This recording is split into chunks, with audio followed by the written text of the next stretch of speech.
In this video, I am going to be examining some example candidate responses for Paper 2, Part B. These are the 12-mark questions. This will be taken directly from the example candidate responses for Paper 2, and this is for the examination starting from 2020, and nothing has changed since then. So let's get straight into it. Just for your information, all of the scripts that I am going to analyze today will be color-coded. When you see yellow, that means there is an appropriate knowledge point. When you see green, there is an appropriate analysis point. And when you see orange, there is an appropriate evaluation point. So let's begin. Consider the three main styles of leadership Bob could use in his business. Which leadership style do you think he should use? Justify your answer. So for leadership style 1, autocratic style of leadership is used, as Bob is solely in control of all business matters and there is no need to waste valuable time communicating with others. However, there are no new production or business ideas and employees are not involved in the company matters. In this paragraph, there is an obvious point and impact for both advantage and disadvantage for autocratic style of leadership. This paragraph gets a level 2.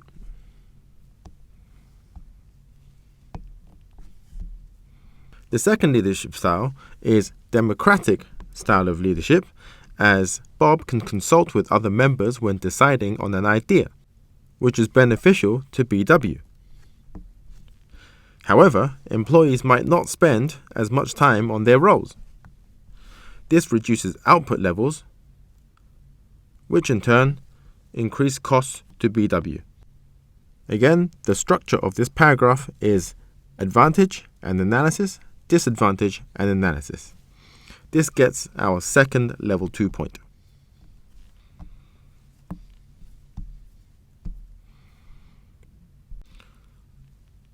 For leadership style 3, we've chosen laissez-faire, and this outlines the responsibilities of the business to employees and they decide on everything themselves.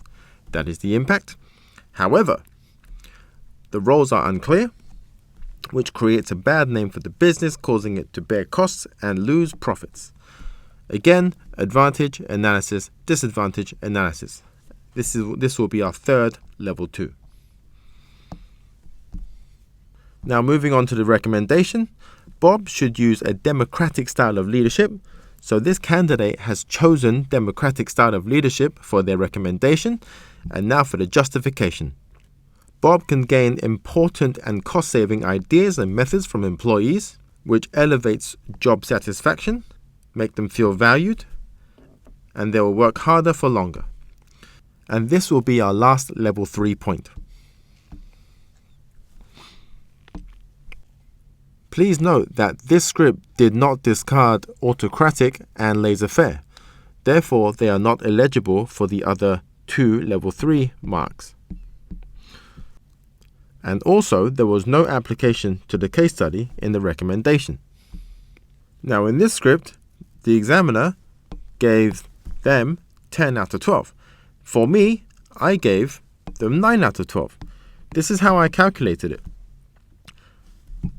The candidate got 3 level 2s, which makes them eligible for a level 3, and then they managed to get the level 3, but no application. So they're stuck at 9 out of 12. If they applied it, they would have got 10. But as you can see from the examiner's comments, it is not in context. As a result of this, I cannot give that application mark. Hence why 9 out of 12.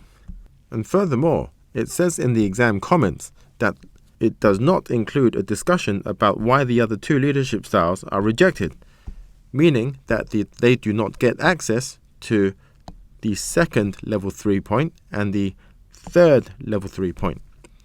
Hence why I gave 9 out of 12. Okay, moving on to the next one. The question is, explain the benefits to BW of employing part-time employees and full-time employees. Do you think Bob should continue to employ only part-time employees? Justify your answer. As the question here states, explain the benefits, we cannot use our strategy that we used in the previous answer, which is advantages and disadvantages. In this question, the candidate identified the knowledge point, analyzed it, and gave further analysis to enhance their point. For part-time employees, it reduces their costs, which gives them a competitive advantage, which may allow them to lower the price for window cleaning. This will gain market share due to the cheap prices. And on top of that, they'll get a brand image, maintain customer loyalty, and also increase profits. This was their first level 2 point.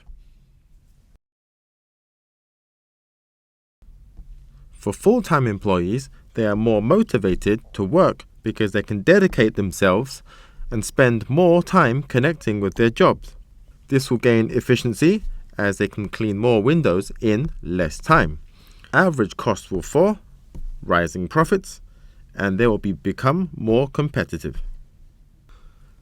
The examiner here gave 2 level 2 points here. The first one was when they said it will use less time, and the second one is when they said it will cost less money.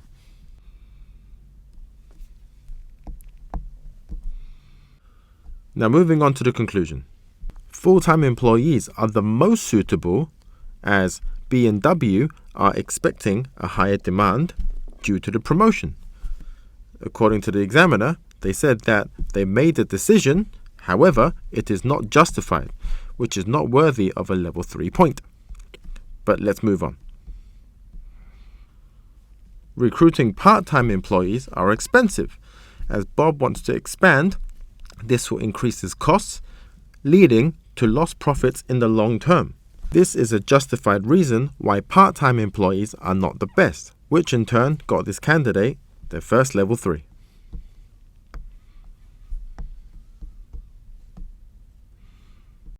So on the other hand, full-time workers are the best as they can incorporate total quality management, toward services, which keeps them motivated, which gains customer loyalty, customer satisfaction, and will flourish in the future. This candidate has successfully justified why full-time workers are the best for B&W because they can integrate total quality management.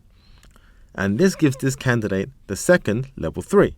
And because they said total quality management, which is part of the case study, they get the application point. So they get 11 out of 12 in my books.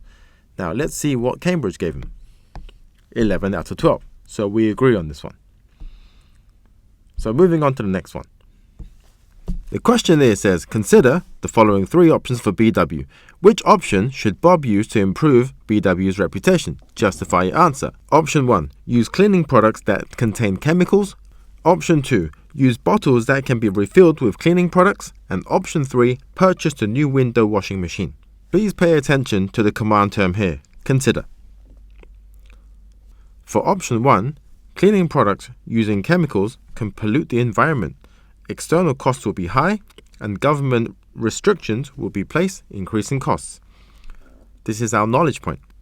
The candidate then analyzes this by saying how pressure groups can cause a boycott and legal controls could increase costs significantly and forcing them to buy eco-friendly cleaning products instead. Now going back to our key term, consider. Most people for this command term will be using advantages and disadvantages with analysis of option 1, but this candidate chose to use knowledge, analysis, and further analysis in order to get their level 2, which is perfectly acceptable.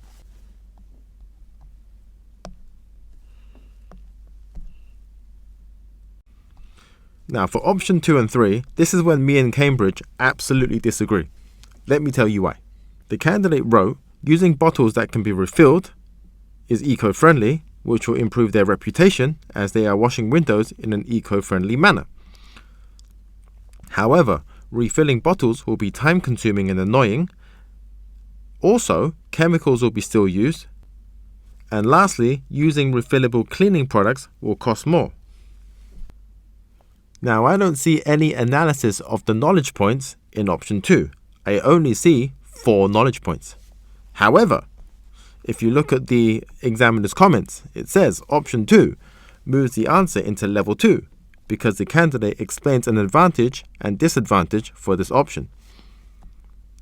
Ridiculous, I know. Moving on to option 3. Option 3 is written at a very similar level of quality. A new window cleaning machine will be very expensive. However, it will be very efficient. It will use water that would have been wasted anyway. Employees will be made redundant. It's highly efficient and eco-friendly. Again, the candidate has failed to analyze why option 3 would increase the reputation of BW. However, for option 3, according to Cambridge, they say that option 3 moves the answer into level 2 because the candidate explains an advantage and a disadvantage of buying a new machine to wash windows. Unfortunately for me, all I see is a few knowledge points. There is no analysis in option 3. Therefore, I will give it a level 1. And for option 2, I'll also give that a level 1 as well. So let's move on to the justification, even though they're not legible. The answer gets slightly better as they recommend the machine because it's helpful in the long run, as it will be able to clean more, and Bob's reputation will be created as eco-friendly and efficient. Arguably, that's a level 2 answer, as there is some discussion about the long-run effects of buying the machine. So I'm going to give them a level 2 and also an application point. So totaling at 7 out of 12. Now let's see what Cambridge gave this. 10 out of 12. Again, we totally disagree on option 2 and option 3. Now that begs the question on how a level 2 paragraph is achieved. Is it one knowledge and analysis point for each advantage and disadvantage for option 1, 2, and 3? Or is it simply just some knowledge points for some advantages and disadvantages for option 1, 2, and 3? I don't know. But if Cambridge, if you're watching this, please leave a comment down below to clarify this. I hope that helped. I hope you guys have a good day. And if you disagree with my marking or my methodology, please leave a comment down below. Bye bye.